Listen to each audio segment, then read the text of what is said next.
여러분 안녕하십니까? 문재인 대통령이 어제 서명한 두 가지 남북 합의를 두고 논쟁이 시작됐습니다.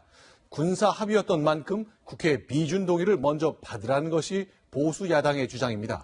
청와대는 생각이 달랐습니다. 헌법상 북한은 국가가 아니다. 그러니 남북 간 합의는 국가 간 조약이 아니다. 따라서 비준 대상이 아니라고 했습니다. 네, 이런 논쟁을 보면서 궁금증이 하나 남습니다. 청와대는 왜 그렇다면 4월달 판문점 합의는 국회에 비준 동의를 요구했을까요? 뉴스에이는 비준 논쟁으로 시작합니다. 첫 소식 황수연 기자가 보도합니다. 자신들 입맛에 맞게 선별적으로 발췌 적용하려는 작태라는 점을 헌법을 파괴하는 행위라는 점을 엄중히 지적하지. 청와대는 한국당 주장이 위헌적 발상이라고 맞섰습니다. 김의겸 청와대 대변인은 북한은 헌법상 국가가 아니기 때문에 국가 간 조약을 전제로 한 헌법 60조의 적용 대상이 아니라고 반박했습니다. 또 2005년 제정된 남북관계발전법에 따라 앞서 체결된 남북합의서도 헌법 적용 대상이 아니었다고 강조했습니다. 그러자 한국당은 국가가 아니라면서 국가 간 조약에 하는 비준을 왜 했냐며 문재인 대통령의 비준과 청와대 설명이 앞뒤가 맞지 않는다고 지적했습니다. 한국당은 효력정지 가처분 신청은 물론 국가기관 간 권한을 제대로 사용했는지 다투는 권한쟁의 심판 청구도 추진하기로 했습니다. 여당은 한국당의 발목 잡기라며 청와대를 지원하고 나섰습니다. 법제처에서 평양선언과 군사합의서는 국무회의의 어떤 기준사항으로 이렇게 유권 해석을 했고 거기에 따라서 어제 국무회의에서 처리를 한 겁니다. 채널A가 입수한 법제처 심사보고서에는 위헌 여부에 대한 판단은 없습니다. 군사합의 체결로 국내법을 수정하거나 변경할 필요가 없으니 국회 비준이 필요 없다고만 설명하고 있습니다. 채널A 뉴스 황수연입니다. 군 최고 통수권자인 대통령이 어제 서명한 남북 군사 합의. 이제 며칠 뒤 남과 북이 문서를 교환하면 효력이 발생합니다. 문제될 게 없다는 청와대의 논리를 안보 전문가들은 어떻게 평가하는지 최선 기자가 정리했습니다. 청와대는 DMZ의 11개 감시 초소가 철수돼도 전혀 문제없다는 입장입니다. CCTV와 열상 감시 장비 등 과학화 경계 장비로 빈틈없는 감시가 가능하다는 겁니다. 하지만 3년 전 GP 철체가 목함질에 도발 때나 짙은 안개 속 노크 귀순 때도 과학화 경계 장비는 작동 중이었습니다. 청와대는 서해 완충구역 설정으로 해안포와 장사정포 등 북한포 천여문을 묶는 효과가 있다고 설명합니다. 하지만 전문가 생각은 다릅니다. 그렇게 해놓으면 그 전력들은 이제 한 10,000명 남겨놓고 한 15만 정도는 10만 이상은 서부전선을 이동하는 거지. 서북도서에 배치된 포와 병력이 수도권이 있는 서부전선으로 이동해 우리에게 더 위협적일 수 있다는 지적입니다. 군사 합의를 놓고 한미 갈등이 빚어지고 있다는 주장도 청와대는 반박합니다. 트럼프 대통령과 큰 틀에서 얘기됐는데 미 국무부와 주한미군이 멋모르고 딴죽을 걸고 있다는 겁니다.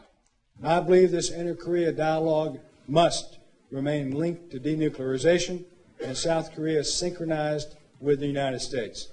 분명한 건 북한의 비핵화보다 우리의 군사적 긴장 완화 속도가 빠르다는 겁니다. 채널A 뉴스 최선입니다. 네, 이 장면 조명균 통일부 장관이 탈북민 대표들과 점심 식사를 하러 들어가는 모습입니다. 아쉬운 게 있다면 참석자가 너무 작았다는 점이죠. 60곳 넘는 단체 가운데 10곳 정도를 초대했는데 3곳에서만 대표를 보냈습니다. 유승진 기자입니다.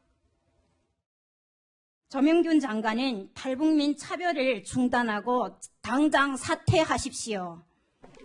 남북 고위급 회담에서 탈북민 기자의 취재를 배제하고 북한의 저자세를 보인다는 이유로 사퇴를 요구하는 탈북민 단체를 조명균 통일부 장관이 설득하겠다며 만났습니다. 몇분이 오시는 걸로 지금 표정 저희가 알고 있는 건가요? 비공개 회의니까 그런데 참석한 단체는 단 3곳뿐인데 조 장관의 사퇴를 공개적으로 요구한 33개 단체엔 포함되지 않았습니다. 통일부로부터 참석해달라고 연락을 받은 단체는 전체 60여 개 가운데 10곳이 안 됩니다. 하지만 조명균 장관은 간담회가 끝난 뒤 의미 있는 자리였다고 평가했습니다. 그분들 말씀하시는 취지에 대해서는 저도 잘 이렇게 그런 거 유념하면서 더 저희가 노력할 게 있으면 해나가야겠다 이런 생각을 하고 있습니다. 연락조차 받지 못한 탈북민 단체는 면피성 보여주기식 간담회라며 반발합니다. 탈북자 사회 이와 같이 서로 알력관계를 조성하는 조명균 장관이야말로 반드시 사퇴해야 된다고 생각합니다. 채널A는 통일부에 탈북 단체 간담회 초청 기준과 관련 자료를 요구했지만 공개할 수 없다는 답만 돌아왔습니다. 채널A 뉴스 유승진입니다. 네, 미국의 휴양도시 마이애미 해변 이렇듯 파스텔 톤의 건물로 아주 유명합니다. 자, 이건 어떻습니까? 평양의 여명거리인데요. 비슷한 느낌을 주지요. 하지만 이런 빛깔의 거리가 탄생된 사연은 두 도시 좀 달랐습니다. 강지혜 기자가 보도합니다.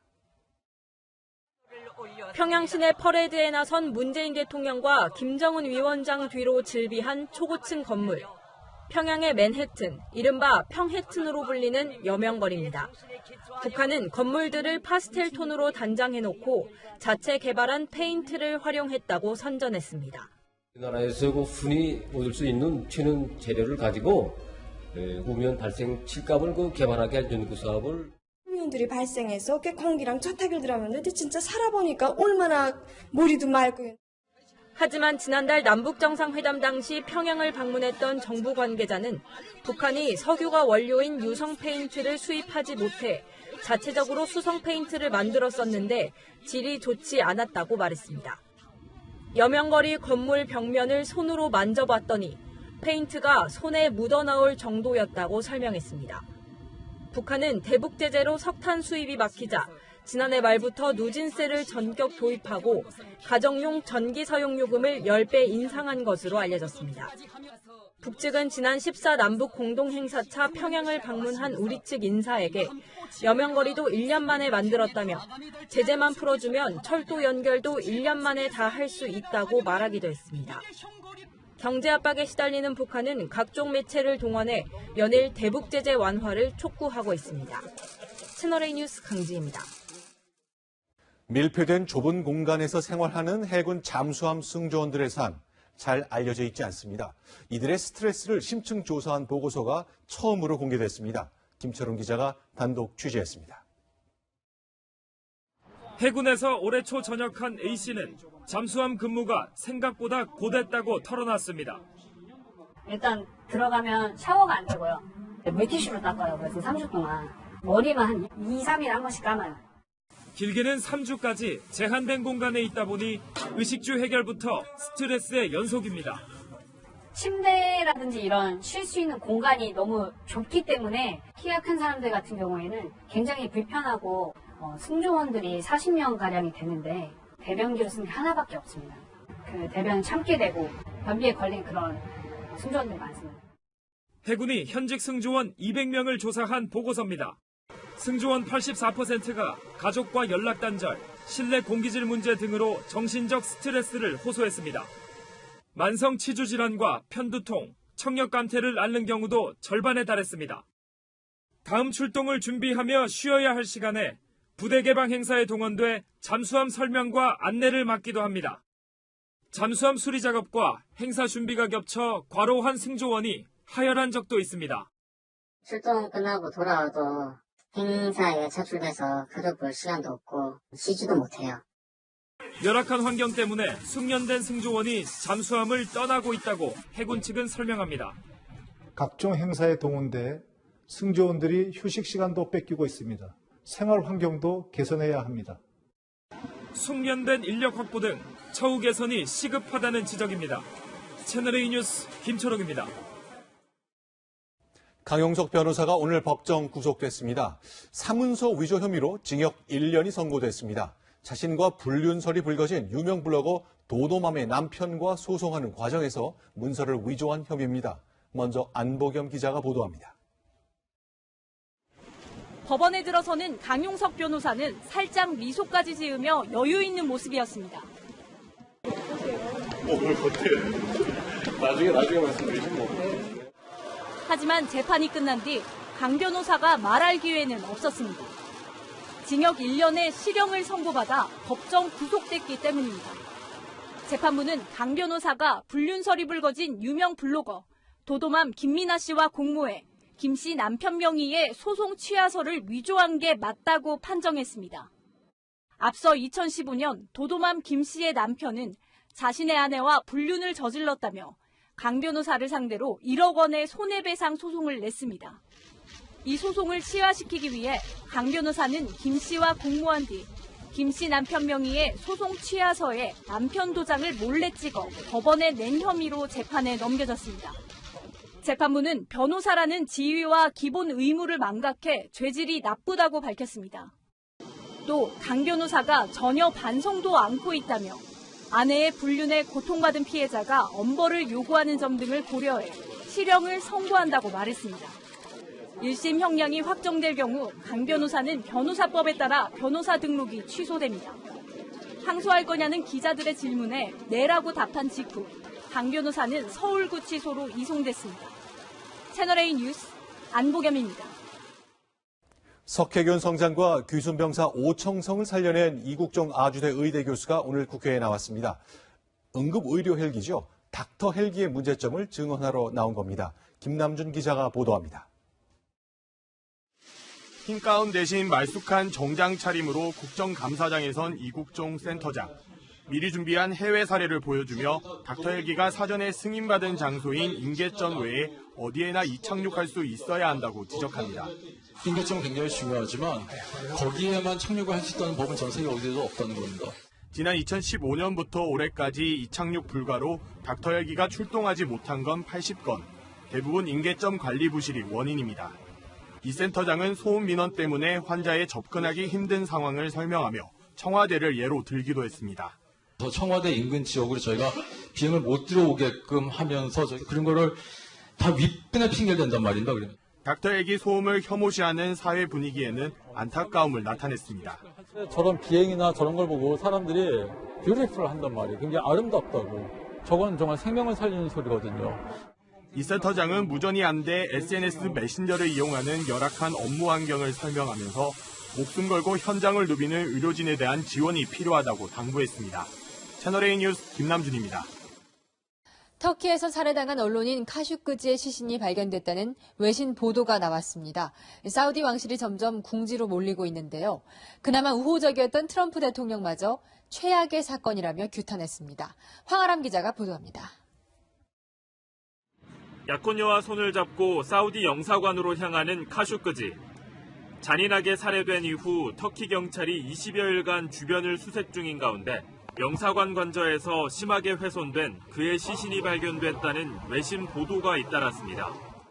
Dolayısıyla bunun bu 15+3 kişi 18 tutuklunun yargılanmasının İstanbul'da yapılması teklifimdir. 암살 배후로 지목받은 빈살만 왕세자는 국제사회의 비난 속에서도 예정된 공개 행보를 이어갔습니다. 웃음 띤 얼굴로 기업인들과의 행사에 참석하는 한편 관영 매체를 통해 카슈크지의 아들을 직접 만나는 영상을 공개했습니다. 그러나 우방인 미국조차 등을 돌리는 분위기입니다. It was carried out poorly, and the cover-up was one of the worst in the history of cover-ups. 미국은 암살 관련자 21명의 비자를 취소하는 등 사우디에 대한 제재에 착수했습니다. 채널A 뉴스 황아람입니다. 강용석 변호사는 최근 이재명 경기지사 스캔들과 관련해 배우 김부선의 변호를 맡았죠. 법정 구속되면서 김부선 씨도 난처해졌습니다. 최지연 기자의 보도입니다. 앞으로는 오늘 함께한 강용석 변호사님의 도움을 받아 사건 조사에 임할 것입니다. 이재명에 대해서 법의 심판을 받게 할 것입니다. 강용석 변호사와 의뢰인 김부선 씨는 지난달 18일 이재명 경기지사를 공직선거법 위반 등의 혐의로 고소한 데 이어 열흘 뒤에는 이 지사를 상대로 3억 원의 손해배상 청구 소송도 냈습니다. 신체 중요 부분에 점이 있는지를 두고 이 지사가 신체 검사를 받게 하는 해프닝도 벌였습니다. 마침 다음 주 월요일 이 지사의 경찰 출석도 확정됐지만 두 사람은 법정 구속이라는 난제에 부닥쳤습니다. 징역 1년형이 그대로 확정되면 형 집행이 끝나도 5년간 변호사 활동을 하지 못합니다. 집행유예로 감형된다고 해도 유예기간이 지난 뒤 2년간 변호사 자격을 상실합니다. 김부선 씨는 채널A의 취재 요청에 현재는 통화가 어렵다는 문자 메시지를 보내왔습니다. 강 변호사가 속한 법무법인 넥스트로 측은 내일 강 변호사를 접견한 뒤 김 씨 변호인 자격을 유지할지 여부를 결정할 것이라고 밝혔습니다. 채널A 뉴스 최주현입니다. 가뜩이나 고용 사정이 어려운데 일자리가 더 줄어드는 겨울이 다가오고 있습니다. 정부가 고육책으로 일자리 대책을 내놨는데 공공부문 위주의 급조된 단기 일자리가 많습니다. 김현지 기자입니다. 독거노인 전수조사에 2,500명, 전통시장 환경 미화에 1,600명, 교통안전시설물 실태조사에 2,000명. 정부는 이 같은 공공부문 일자리를 올해 말까지 5만 9천 개 만들겠다고 밝혔습니다. 대부분 2, 3개월짜리 단기 일자리입니다. 청년에게는 경험 쌓을 기회를 주고 노인에게는 소득을 보전해 줄 것이라고 정부는 설명합니다. 일할 기회를 얻게 되는 노동력들이 궁극적으로는 좋은 일자리, 조금 더 항구적 일자리를 찾는 계기가 될 수도 있고.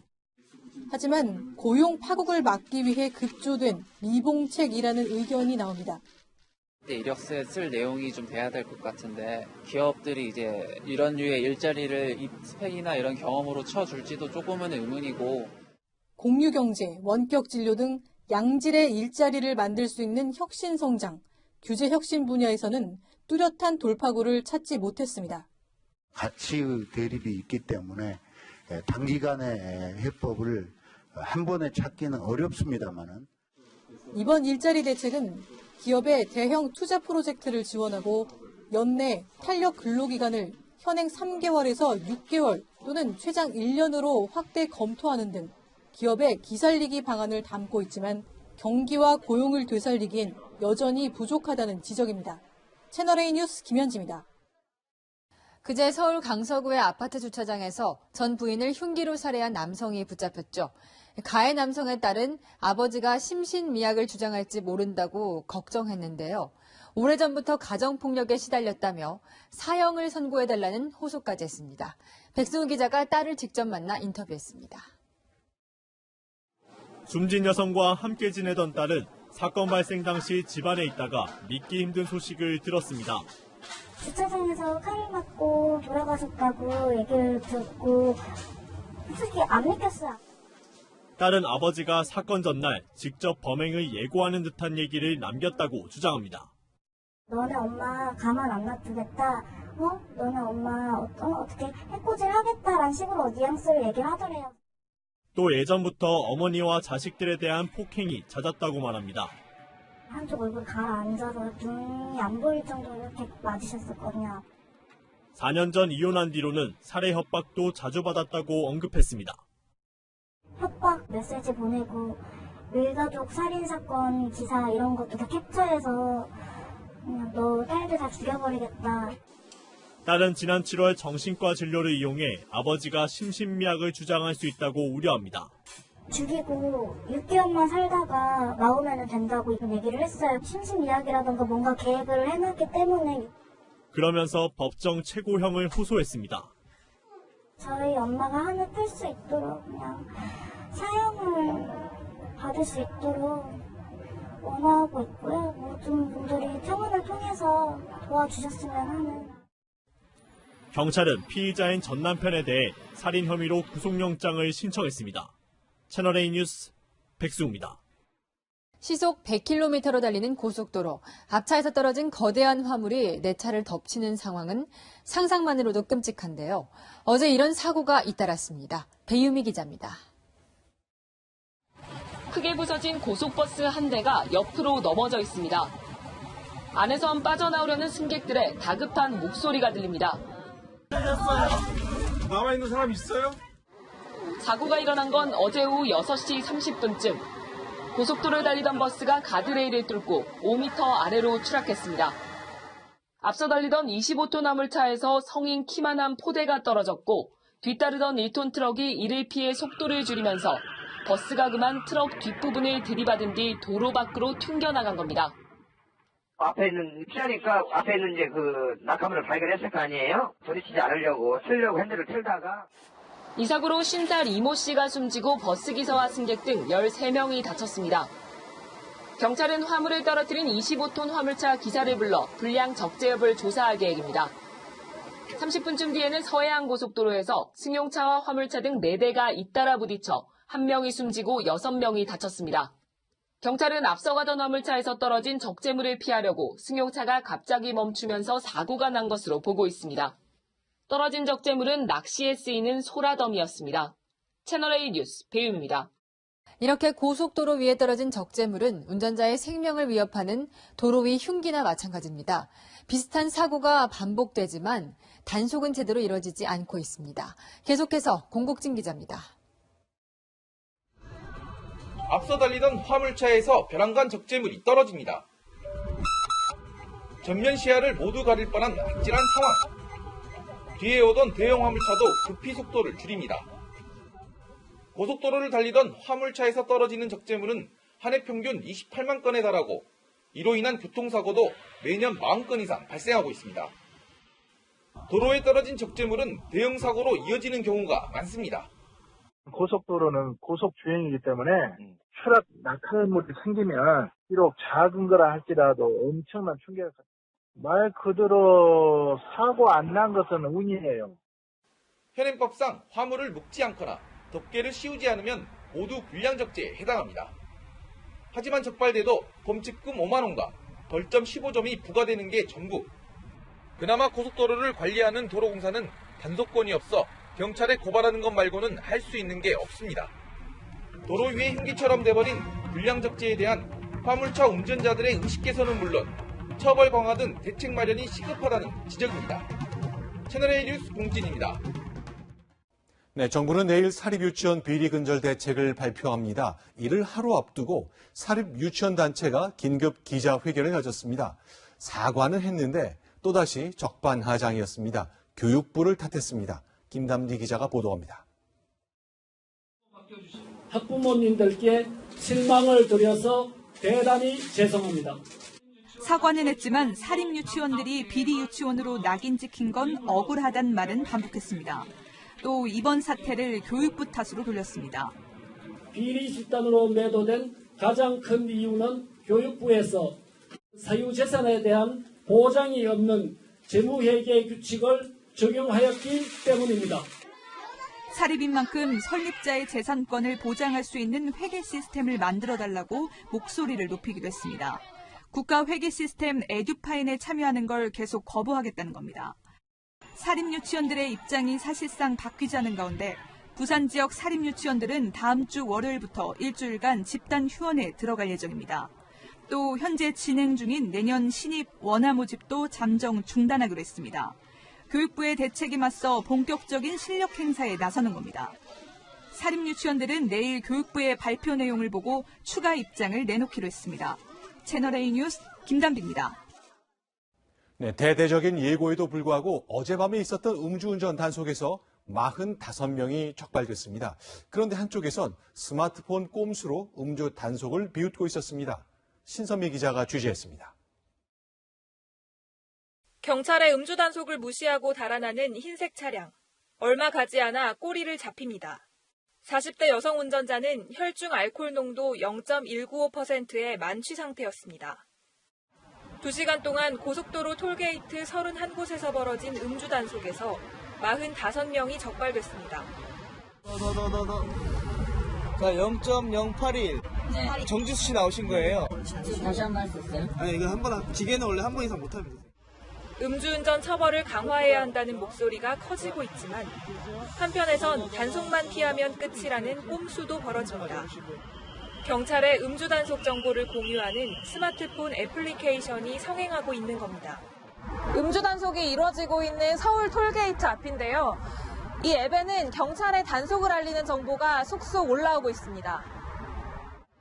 단속 시작 10여 분 만에 이용자들이 실시간으로 제보한 단속 지점 정보가 지도에 표시됩니다. 앱 개발 업체는 경각심을 주는 게 목적이라고 설명하지만 대다수 이용자들은 음주 단속을 피해가는 용도로 쓰고 있습니다. 그거는 사용자들이 어떻게 사용하느냐에 따른 거고 어떤 서비스든지 긍정적인 면과 부정적인 면이 있는데 현행법상 단속 정보를 공유하는 게 불법이 아니다 보니 경찰은 장소를 수시로 바꾸는 등 대책 마련에 고심하고 있습니다. 피해가면 걸리지 않는다는 그러한 믿음 때문에 음주 운전을 조장하는 그런 사례도 볼 수 있기 때문에 장소를 20, 30분 간격으로 바꿔서 단속을 하고 있습니다. 채널A 뉴스 신선미입니다. 지금부터 소개할 국립부산대학병원은 이런 투명한 절차를 거치지 않았습니다. 그 바람에 입사 4개월 만에 정규직으로 전환된 사례도 나왔습니다. 이민찬 기자가 보도합니다. 지난 1월 A씨는 계약직으로 부산대병원에 입사했습니다. 행정 업무를 보조하는 자리로 계약 기간은 6개월이었습니다. 그런데 바로 한 달 뒤 노조와 병원 측이 합의서를 작성합니다. 정규 전환 가능한 규정은 현재는 없습니다. 합의에 따라가지고 몇 가지 정해놓은 합의한 게 있거든요. 결국 3월 1일 기준으로 근무하는 계약직 직원 140명이 정규직 전환 대상이 됐고 118명이 사실상 그대로 고용 승계가 됐습니다. 별도로 지원자를 모집하는 공개 경쟁 방식이 아니라 기존 비정규직 직원들을 평가한 뒤 정규직으로 뽑은 겁니다. A씨도 마찬가지로 입사한 지 넉 달 만인 지난 5월 1일 정규직으로 바뀌었습니다. 이처럼 부산대병원이 올해 정규직으로 전환시킨 직원은 524명입니다. 이 가운데 11명은 기존 직원의 친인척입니다. 정규직 전환이 예정돼 있는 상태로 채용됐는데 그 숫자가 좀 더 늘어날 것으로 그렇게 보고 있습니다. 다른 국립대병원들도 부산대병원의 정규직 전환 방식을 이해할 수 없다는 반응입니다. 저는 사실 그런 경우는 보지는 못했습니다. 저희 쪽에서는 그런 일은 있을 수는 없습니다. 채널A 뉴스 이민찬입니다. 중국의 토목 굴기를 상징하는 해상대교가 오늘 정식 개통했습니다. 총 길이 55km, 샌프란시스코 금문교를 20개 합쳐놓은 것과 맞먹습니다. 우리나라에서 가장 긴 인천대교보다도 3배 깁니다. 베이징에서 권호혁 특파원이 보도합니다. 중국 광동성 주하이시에서 시작되는 강주하오대교. 바다 위로 교각이 끝도 없이 이어집니다. 동쪽 반대편 홍콩 란토우섬에 닿기 위해서는 인공섬을 통해 연결된 해저 터널도 지나야 합니다. 세계 최장인 55km의 해상대교가 완성되면서 마카오와 중국 본토인 광둥성, 홍콩은 하나의 생활권이 됐습니다. 逢山开路遇水搭桥啊，你们这是最形象的体现。中国特色社会主义就这么走过来，一国两。 정식 개통일을 맞아 가장 먼저 다리 위를 달려보기 위해 찾아온 중국인들은 흥분을 감추지 못했습니다. 这么小让它见证一下国家的繁荣兴盛。40分钟不了，感觉好爽，好快。 120년간 사용할 수 있도록 설계된 이 다리는 16급 태풍과 규모 8의 지진도 견딜 수 있다고 중국 측은 밝혔습니다. 경제권 통합에 대한 중국 정부의 기대와 달리 홍콩에서는 홍콩의 자치권 역할을 우려하는 목소리도 함께 나오고 있습니다. 베이징에서 채널A 뉴스 권호혁입니다. 근로시간 단축으로 늘어난 여가시간 때문일까요?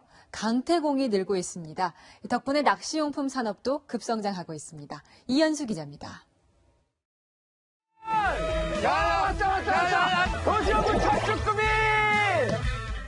평일 오후인데도 쭈꾸미철을 맞아 낚시용품 가게엔 손님이 끊이지 않습니다. 제철 어종의 미끼는 거의 동이 났습니다. 수급이 안 될 정도로 저희가 지금 물건이 판매가 되고 있어요. 일반 시즌에 비해서 한 3배 이상, 4배 이상 가까이 급증을 했고요. 엄청 많이 드셨어요. 올해 들어 지난 21일까지 한 전자상거래 업체를 통해 판매된 낚시 카테고리 상품은 전년 같은 기간보다 56% 급증했습니다. 인기 예능 프로그램으로 검색해 낚시 상품을 찾은 횟수도 이달만 400회에 이릅니다. 낚시용품에 대한 관심이 높아지면서 마니아를 위한 제품도 속속 등장했습니다. 낚싯대와 미끼통부터 조끼나 가방까지 넣는 가정용 낚시 수납장도 이색 상품으로 인기입니다. 3년 전 680만 명이었던 국내 낚시 인구는 현재 800만 명을 넘어선 것으로 추산됩니다. 이른바 워라밸 열풍 속에 낚시도 대중적인 취미 가운데 하나로 자리 잡으면서 관련 산업이 급성장하고 있습니다. 채널A 뉴스 이현수입니다. 한국에서 뉴욕이나 워싱턴에 갈 때 여객기는 최단 거리인 북극 항로를 이용합니다. 문제는 이 북극 항로를 비행할 때 방사능에 노출된다는 겁니다. 왜 노출되는 것인지 또 얼마나 위험한 것인지 우주 방사선 문제를 허욱 기자가 취재했습니다. 더 깊은 뉴스입니다.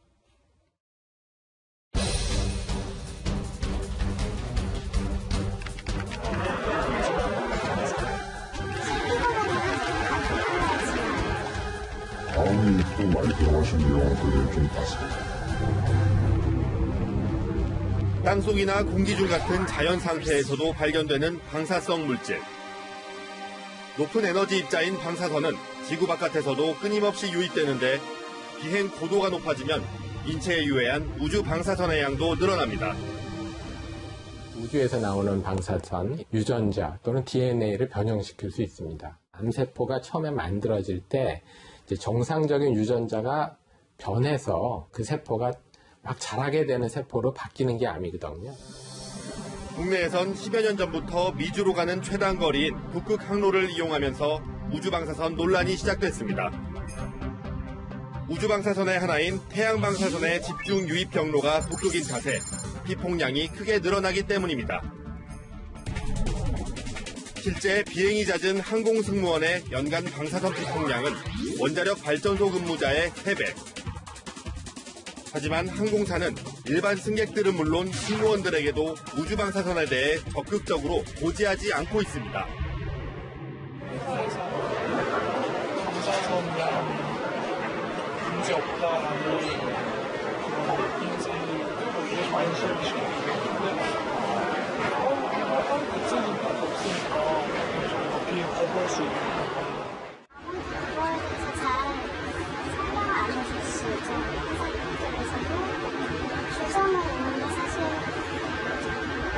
알려본도 알려주지 않았고 3년 전 백혈병으로 쓰러진 전직 항공승무원 K씨는 지난 6월 산재를 신청했습니다. 건강검진 때도 이상이 없었고 가족력도 없었던 터라 우주 방사선을 의심한 겁니다. 나 오늘 LA가 오늘 뉴욕가 콜로라도 또 가기 싫은데 너무 힘들어 이런 얘기 많이 했었거든요. 의료진도 우주 방사선 피폭 가능성이 높다는 소견을 내놨습니다. 다른 승무원도 최근 산재를 신청했습니다. 역학조사에 대한 방향이나 자체적으로 조금 구할 수 있는 자료를 좀 동원해서 방사능 피폭량을 좀 정산하고 있어요. 또 한 번도 유방암 질환은 제가 알기로 접수된 걸로 알고 있고. 가부 여부도 지금 결정이 된 게 전혀 없잖아요. 계속 판단을 지금 하고 있는 상황이기 때문에 가측의 입장은 없습니다. 국토교통부 국정감사에서도 이 문제가 지적됐습니다. 실제 측정 수치가 예측 길을 산정한 것이기 때문에 약 몇 배의 차이가 납니다. 이 문제에 대해서 차관이 알고 계십니까? 이 차관이? 네, 모르고 있습니다. 모르고 있어요? 네. 국토부가 2009년 발주했던 연구보고서. 이미 오래전부터 방사선 피폭 프로그램의 문제 개선 방향과 실측 필요성이 고스란히 언급돼 있습니다. 누구도 방사선이라는 키워드가 밖으로 나오는 걸 원하지 않았어요. 그냥 개인적으로 하시라. 공식적으로는 모르는 걸로 하시라. 원자력안전위원회는 6년 전 관련법을 시행하고 있지만 실질적인 대책은 이루어지지 않고 있습니다. 우주방사선 피폭량 실측 등 방사선 사각지대를 안전지대로 바꾸기 위한 노력이 시급해 보입니다. 채널A 뉴스 허욱입니다. 국내 다문화 인구가 100만 명에 육박하지만 이들이 체감하는 차별과 편견은 여전하죠. 다문화 사회 발전에 힘써온 숨은 일꾼들을 이민준 기자가 만났습니다. 20년 전 한국인 남편과 결혼한 하라 미치코 씨는 남양주 결혼 이주 여성 사이에서 왕언니로 통합니다. 한국어가 서툰 이들의 서류 작성 돕기부터 결혼 이주 여성의 권리보호 운동까지 앞장서 활동해왔습니다. 今こうして手伝ってもらっているので将来はお姉さんのように自分もなりたいなって思います。 하라 씨는 과거 자신이 받은 도움을 되돌려줄 뿐이라고 말합니다. 한국에서 내리사랑이라고 있잖아요. 그거를 하고 싶어서 그 생각을 뿐인 것 같아요. 이 진료센터는 매주 일요일이면 이주 외국인들의 사랑방이 됩니다. 14년간 이곳에서 34개 나라 다문화 가족과 외국인 근로자 18,000명이 무료 진료를 받았습니다. 500명 넘는 의료인들의 자원봉사 덕분이었습니다. 치료도 받고 한국에 대한 거부감도 없고 도와주는 게 우선 진료소를 운영하는 데 가장 중요한 것 같습니다. 건강한 다문화 사회 발전에 공헌해온 하라 씨 등은 오늘 LG와 함께하는 동아 다문화상을 받았습니다. 채널A 뉴스 이민준입니다. 이낙연 국무총리는 국정현안점검조정회의에서 수소차 이용을 늘리기 위해 이른바 닭장차로 불리는 경찰버스를 수소차로 바꾸자고 제안했습니다. 환경부는 이 회의에서 내년에 수소차 2,000대를 보급하고 충전소 30개를 새로 설치하는 등 보급 확대 방안을 보고했습니다. 네, 공공조직이라고 모두 이런 것은 아닙니다. 문제가 된 서울교통공사와 똑같은 업무를 하는 부산교통공사는 좀 달라 보입니다. 그 이유는 의외로 간단했습니다. 정현우 기자가 보도합니다. 부산교통공사에서 비정규직으로 일하던 A씨는 지난 7월 정규직이 됐습니다. 가산점이 주어지긴 했지만 공개 채용 시험을 통과해야 했습니다. 무분별하게 그냥 비정규직이 정규직이 전환되는 것보다는 이렇게 가산점 받고 정당하게 정규직 전환되는 것이 남들 앞에서 떳떳하고. 지난 5월 부산교통공사는 비정규직 66명의 일자리를 모두 정규직으로 전환하기로 했는데 노사 합의로 공개 채용 방식으로 진행했습니다. 그 결과 기존 비정규직 가운데 정규직이 된 사람은 7명. 고령자 대부분은 시험에 응시하는 대신 계약 기간을 연장했습니다. 청년들이 선호하는 업종이고 단순히 전환보다는 공개 경직 채용을 통해서 그 외부 인재들도 채용할 수 있는 기회를 주는 게 맞다 해서. 반면 친인척 채용 비리 의혹이 제기된 서울교통공사는 대부분 최소한의 절차를 거쳐 정규직으로 전환됐습니다. 고용노동부 정규직 전환 지침에선 경쟁 없이 채용하되 청년이 선호하는 일자리는 경쟁 채용을 하라고 규정했습니다. 지침이 추상적이다 보니 두 공사의 전환 방식은 전혀 달랐습니다. 일각에선 공개 채용이 비정규직 고용 안정이라는 정규직 전환 취지에 맞지 않는다고 말합니다. 반면 청년들의 공평한 취업 기회를 위해선 공개 채용이 더 필요하다는 의견이 나옵니다. 채널A 뉴스 정현우입니다. 모처럼 탁 트인 하늘이었습니다. 오늘 전국이 맑은 가운데 서울의 가시거리가 20km나 됐는데요. 내일도 미세먼지 걱정 없는 쾌청한 날씨 보이겠습니다. 다만 낮과 밤의 일교차가 많게는 15도 안팎까지 벌어질 텐데요. 두툼한 외투 챙기시기 바랍니다. 전국 곳곳에서 가을색이 짙어지고 있습니다. 단풍이 절정을 이루고 있는 설악산 국립공원은 남한에서 가장 아름다운 산이라는 수식어가 어색하지 않은데요. 홍천 은행나무 숲도 황금색으로 물들었습니다. 서울숲을 비롯해서 도심에서도 가을의 정취를 느낄 수 있는데요. 점심시간을 이용해 산책을 하는 직장인들의 모습도 많아졌습니다. 내일 새벽부터 아침 사이에는 내륙과 산지에서 서리가 내릴 가능성도 있습니다. 농작물 피해 없도록 대비를 잘 해주셔야겠습니다. 내일 아침 기온은 대관령 영하 1도를 비롯해 서울이 8도, 대구 6도, 강릉 10도로 쌀쌀하겠습니다. 한낮에는 서울과 대구가 21도까지 오르고요. 큰 일교차를 보이겠습니다. 주 후반에는 가을비 소식이 있는데요. 금요일에는 전국에, 일요일에는 중부 지역에 비 소식이 있습니다. 비가 내린 뒤에는 기온이 뚝 떨어지니까요. 건강 관리에 신경 써주셔야겠습니다. 날씨였습니다.